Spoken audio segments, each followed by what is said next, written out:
Baik, setelah alat dan bahan sudah kita siapkan, langkah pertama adalah kita harus menguras air radiator, membuka radiator, dan membuka kipas radiator. Setelah itu, kita posisikan piston pada top 1. Sekarang kita akan membuka radiator menggunakan kunci ring ukuran 10.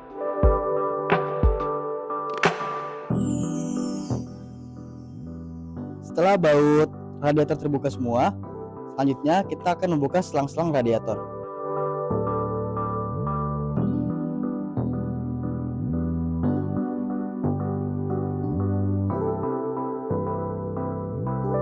Selanjutnya, kita akan membuka kipas radiator untuk memudahkan melakukan posisi top 1 pada piston.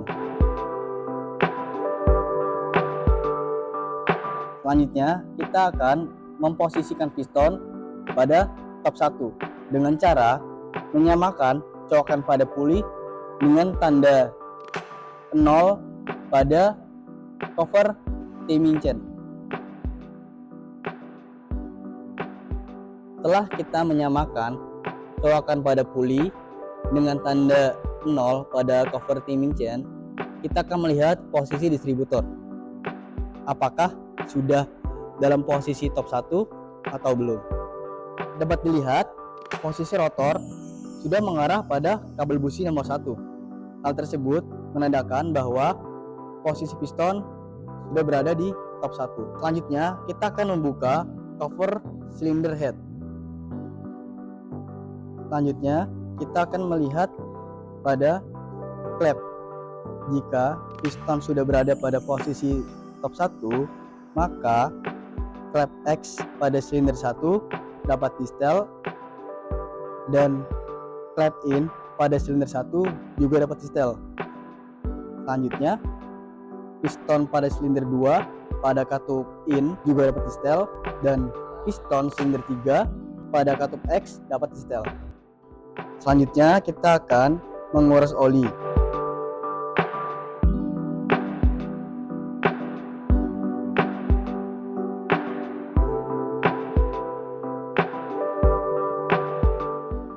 Baik, selanjutnya kita akan membuka kabel busi dan juga akan membuka rakitan manifold. Kita cabut seluruh kabel busi dari tempat busi.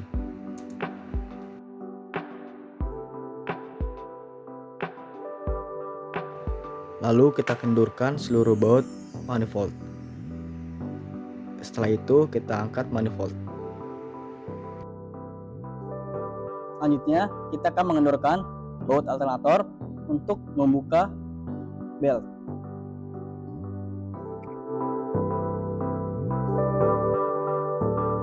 Selanjutnya, kita akan membuka puli camshaft dan juga puli crankshaft.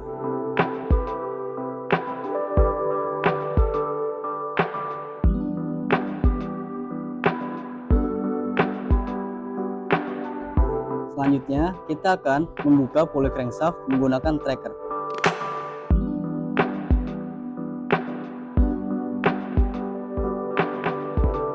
Berikutnya, kita akan membuka bak karter. Hal tersebut dilakukan untuk memudahkan dalam membuka cover rantai timing. Setelah bak karter terbuka, kita akan membuka cover rantai timing.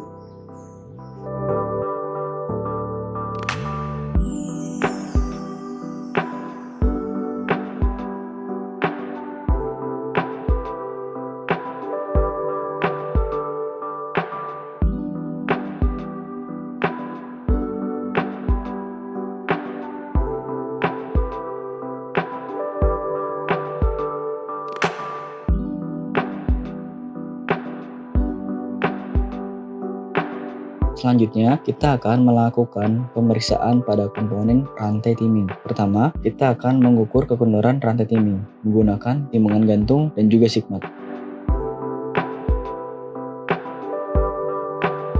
Setelah dilakukan pengukuran, didapatkan hasil kekendoran pada rantai timing yaitu 8,6 mm. Dapat dilihat secara visual, rantai timing dan juga sprocket tidak ada yang mengalami retak ataupun haus. Selanjutnya, kita akan mengeluarkan tensioner menggunakan kunci T ukuran 8.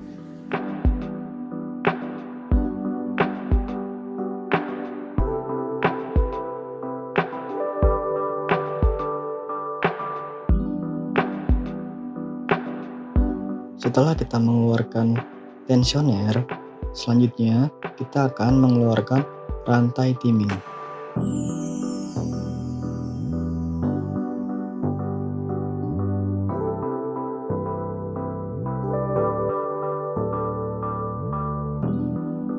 Kita akan mengukur panjang rantai timing menggunakan timbangan gantung dan juga mister.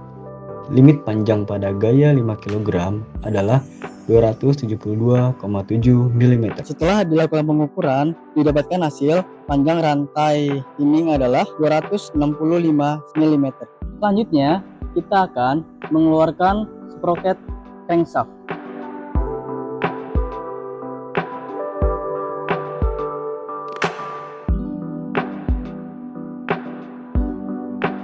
Selanjutnya, kita akan mengukur sprocket crankshaft dari kemungkinan kausan menggunakan sigmat.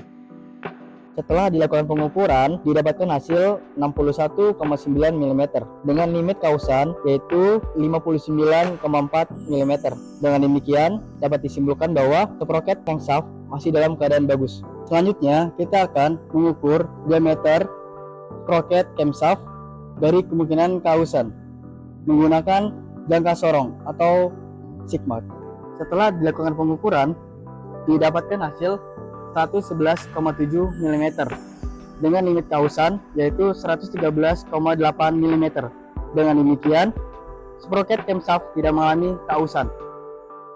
Setelah itu, periksa silinder bodi dan plunger pengencang rantai dari kemungkinan kausan secara visual. Dapat dilihat secara visual, silinder bodi dan plunger tidak mengalami kausan sedikit pun, sehingga masih dalam keadaan baik. Berikutnya, kita akan mengukur tebal pengencang rantai menggunakan sigmat dengan minimal tebalan adalah 12 mm. Setelah dilakukan pengukuran, didapatkan hasil tebalan dari pengencang rantai adalah 13 mm, sehingga dapat disimpulkan tebal pengencang rantai masih dalam keadaan baik. Selanjutnya, kita akan mengukur tebal peredam rantai menggunakan sigmat dengan minimal ketebalan yaitu 7 mm. Setelah dilakukan pengukuran, didapatkan hasil 9,2 mm sehingga dapat disimpulkan peredam rantai masih dalam keadaan baik. Setelah kita membuka seluruh komponen timing chain, selanjutnya kita akan membuka rakitan rocker arm. Pertama, kita kendorkan terlebih dahulu baut-baut pengunci rocker arm. Setelah baut-baut semua terbuka, selanjutnya kita angkat rakitan rocker armnya. Setelah kita membuka rakitan rocker arm, selanjutnya kita angkat batang penumbuk dan kita letakkan di meja kerja. Setelah itu, kita tandai batang penumbuk sesuai dengan silindernya agar tidak tertukar saat pemasangan.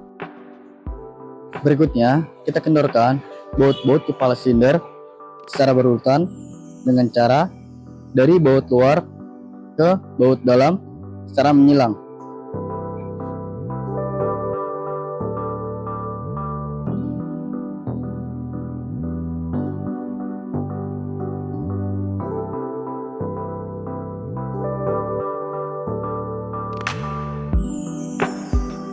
Setelah semua baut terbuka, selanjutnya kita angkat silinder head dari blok silinder ke meja kerja.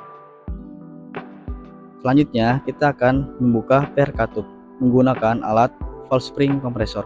Keluarkan secara hati-hati agar kuku macan tidak terpental dan hilang. Jika per klep sudah terbuka, selanjutnya kita akan mengeluarkan klep atau katup dari silinder head.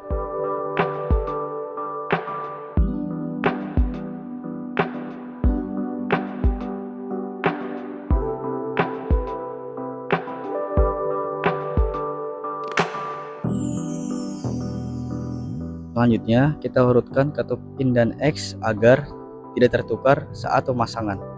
Berikutnya, kita akan mengukur diameter dalam busing pengantar katup dengan spesifikasi yaitu diameter dalam busing 8,01 sampai dengan 8,03 mm. Dengan hasil pengukuran yaitu diameter dalam bushing pengantar katup X 8 mm, sedangkan diameter dalam bushing pengantar katup in yaitu 8,02 mm. Kesimpulannya, diameter dalam bushing pengantar katup masih sesuai dengan spesifikasi standarnya.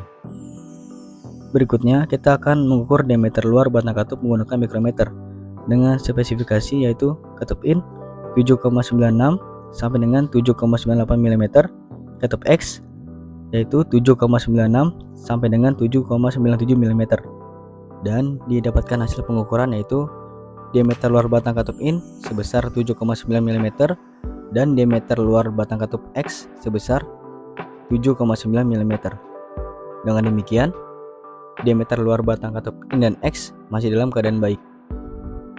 Setelah kita mengetahui diameter dalam bushing pengantar katup dan diameter luar batang katup, selanjutnya kita akan menghitung celah oli dengan cara menghitung selisih antara diameter dalam bushing pengantar katup dan diameter luar batang katup. Pada katup in, diameter dalam bushing pengantar katup adalah 8,2 mm dan dikurangi diameter luar batang katup in yaitu sebesar 7,9 mm. Didapatkan hasil celah oli pada katup in adalah 0,3 mm. Lalu pada katup X, diameter dalam pengantar bushing adalah 8,1 mm, sedangkan diameter luar batang katup sebesar 7,9 mm, sehingga celah oli pada katup X adalah 0,2 mm. Berdasarkan hasil tersebut, maka dapat disimpulkan bahwa celah oli pada katup in dan X masih sesuai dengan standar karena limitnya adalah untuk katup in 0,08 mm dan untuk katup X 0,10 mm. Berikutnya, kita akan memeriksa ketebalan tepi kepala katup dengan spesifikasi yaitu katup in sebesar 0,8 mm dan katup X sebesar 0,9 mm. Dengan hasil pengukuran, ketebalan tepi kepala katup in sebesar 1,8 mm dan ketebalan katup X sebesar 2,1 mm. Hal tersebut menandakan bahwa ketebalan tepi kepala katup sudah tidak sesuai dengan spesifikasi. Alangkah baiknya untuk dilakukan perbaikan atau pergantian part. Berikutnya, kita akan memeriksa panjang keseluruhan katup menggunakan sigmat dengan spesifikasi yaitu katup in 99,4 mm, lalu katup X 99,5 mm. Dan hasil pengukurannya yaitu katup in 99,8 mm dan katup X 100,1 mm. Kesimpulannya, katup in dan X sudah mengalami pemoaian, alangkah baiknya untuk dilakukan perbaikan atau pergantian part. Setelah itu, kita akan memeriksa kemiringan pegas katup menggunakan baja pengukur siku dengan spesifikasi kemiringan maksimum yaitu 1,6 mm. Setelah dilakukan pemeriksaan, pegas katup in dan X tidak mengalami kemiringan. Dengan demikian, pegas katup in dan X masih dalam keadaan bagus. Selanjutnya, kita akan mengukur panjang bebas pegas katup dengan jangka sorong dengan spesifikasinya yaitu panjang minimal 46,5 mm. Hasil pengukurannya, pegas katup in yaitu 45,2 mm, pegas katup X 45,1 mm. Kesimpulannya, panjang bebas pegas katup sudah di bawah minimal dan harus dilakukan perbaikan atau pergantian komponen. Selanjutnya, memeriksa celah atau keolengan antar rocker arm dan shaft dengan cara menggerakkan rocker arm dengan shaftnya. Setelah dilakukan pemeriksaan, tidak ada keolengan antara rocker arm dengan shaftnya, sehingga rocker arm dalam keadaan baik. Setelah kita memeriksa komponen pada mekanisme katup, selanjutnya kita akan memeriksa camshaftnya. Pertama, kita harus buka terlebih dahulu pompa bensin dan juga distributor. Kita kendorkan baut pompa bensin. Setelah itu, kita keluarkan pompa bensinnya.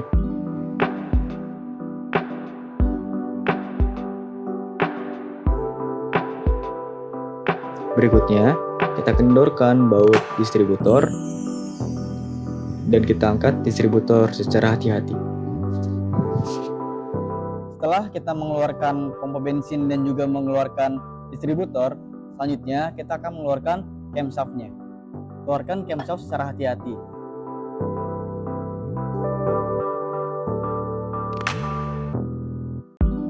Selanjutnya, kita akan memeriksa runout pada camshaft menggunakan dial indikator dan juga V-block.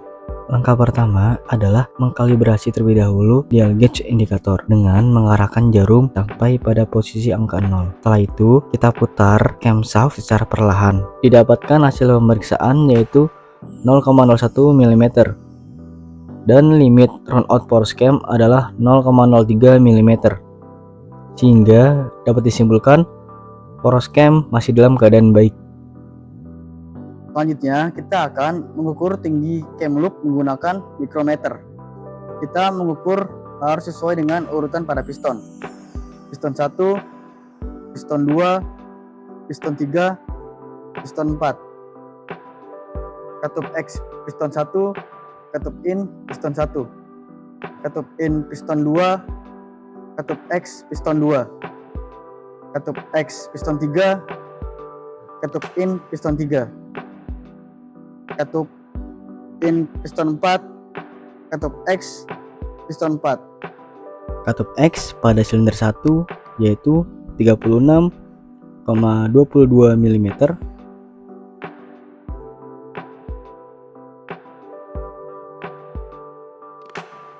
Katup in pada silinder 1 yaitu 36,31 mm.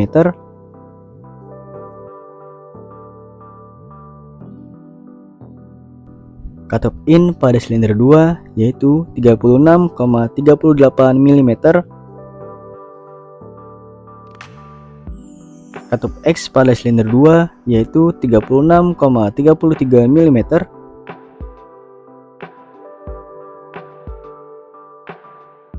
Katup X pada silinder 3 yaitu 36,35 mm.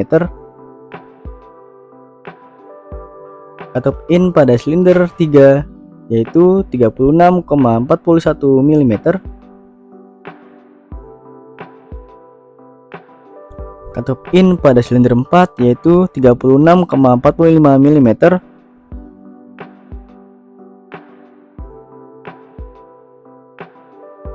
Katup X pada silinder 4 yaitu 36,26 mm.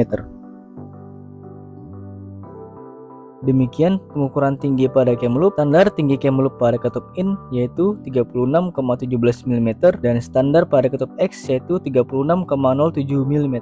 Selanjutnya kita akan mengukur diameter jurnal camshaft, yaitu jurnal 1, jurnal 2, jurnal 3, jurnal 4.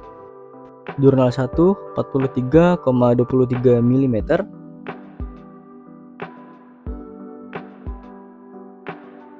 Jurnal 2 42,81 mm.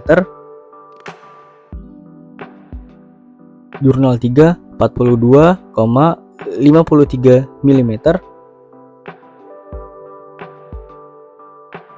Jurnal 4 42,45 mm.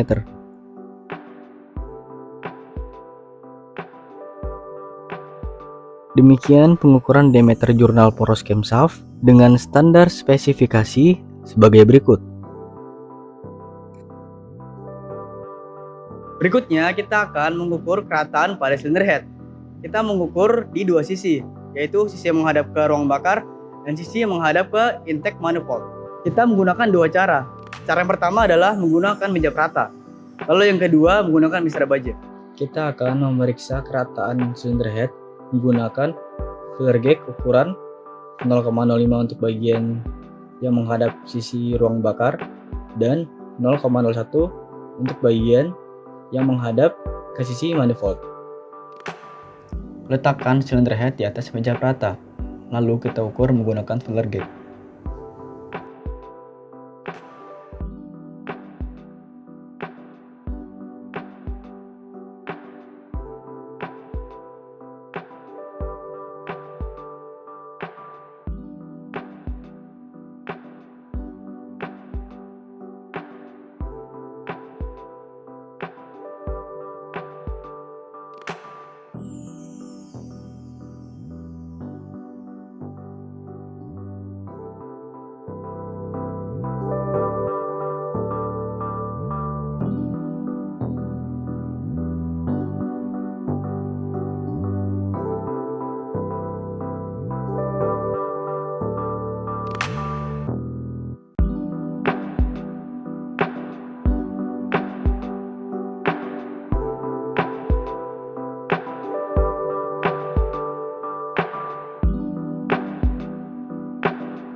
Kita ukur kerataan silinder head dengan 6 titik, yaitu pertama, kedua, ketiga, keempat, kelima,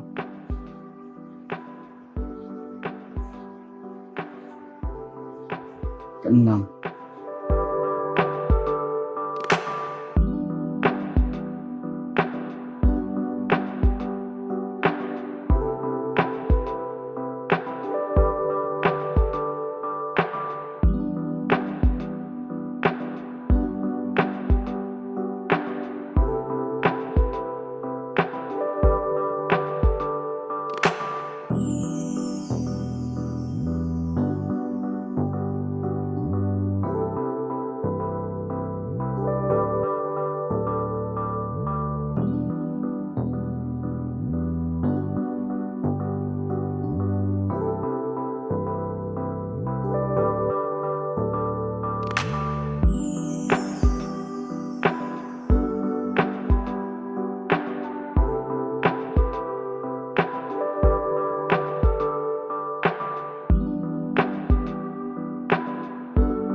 Kita ukur sebanyak 6 titik pada bagian yang menghadap intake manifold, yaitu pertama, kedua, ketiga, keempat, kelima, keenam.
Setelah dilakukan pemeriksaan, baik menggunakan pencap rata dan juga mister baja, silinder head tidak mengalami kebengkokan, baik pada sisi yang menghadap ke ruang bakar maupun pada sisi yang menghadap ke manifold.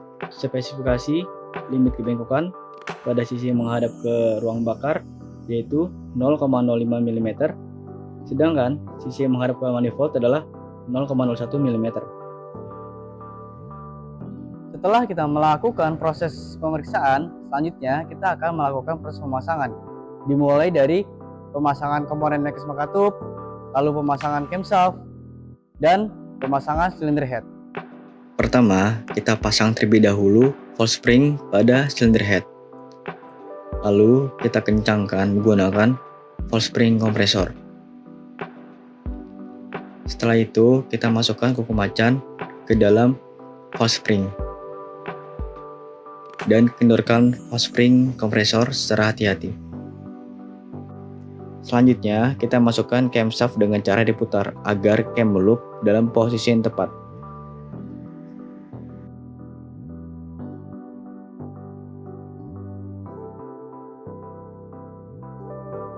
Setelah kita memasang camshaft, selanjutnya kita akan memasang pompa bensin, cover camshaft, dan juga distributor. Pastikan posisi rotor sesuai dengan silinder 1 saat force engkol berada pada 30 derajat sebelum ditempati atas atau TMA.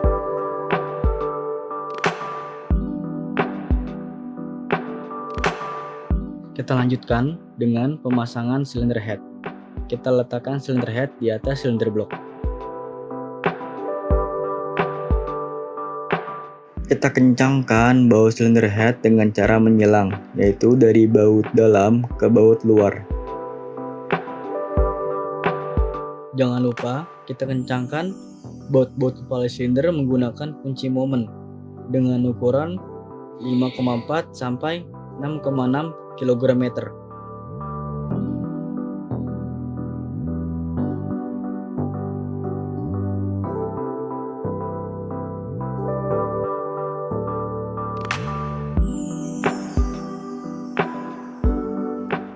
Setelah itu, kita pasang seluruh komponen rantai timing.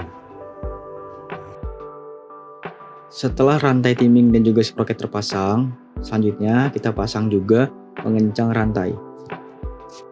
Kita pasang rantai timing, lalu kita kencangkan baut-bautnya.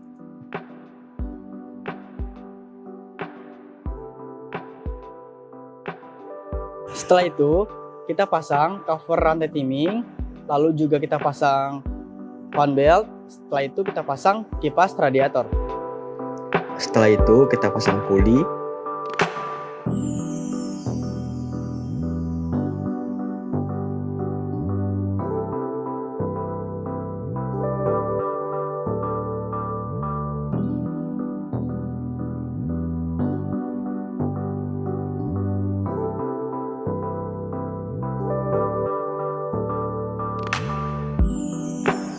Dan kita kencangkan.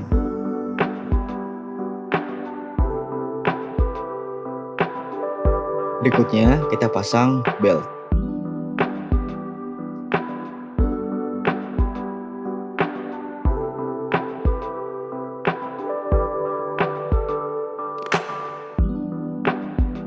Setelah belt terpasang, selanjutnya kita pasang kipas. Dan kita kencangkan baut-bautnya.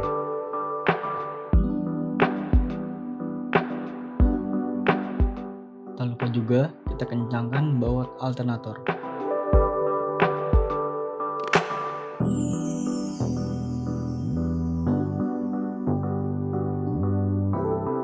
Setelah selesai, kita pasang bak karter.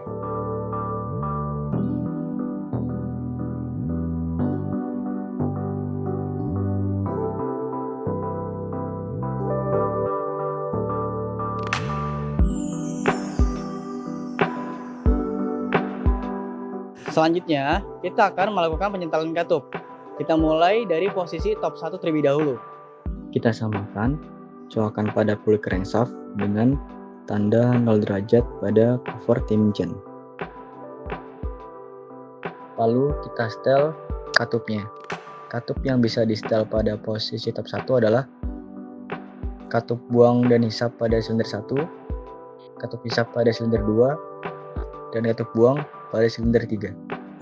Standar celah katup pada katup hisap adalah 0,15 mm dan standar celah katup pada katup buang adalah 0,25 mm. Maka dari itu kita gunakan filler gauge ukuran 0,15 pada katup hisap dan filler gauge ukuran 0,25 pada katup buang.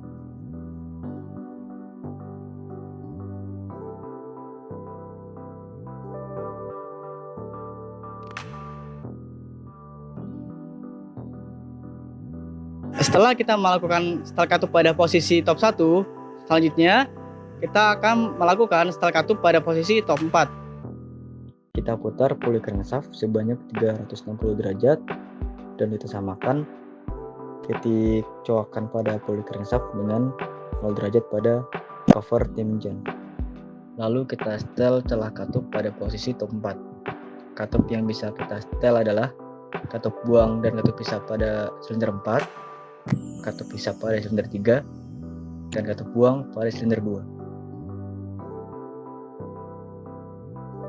Berikutnya, kita pasang radiator, selang-selang radiator, dan juga kabel busi. Pasang radiator pada engine trainer, lalu kita pasang selang radiator. Lalu kita pasang tutup distributor dan kita pasang kabel busi sesuai dengan fairing ordernya.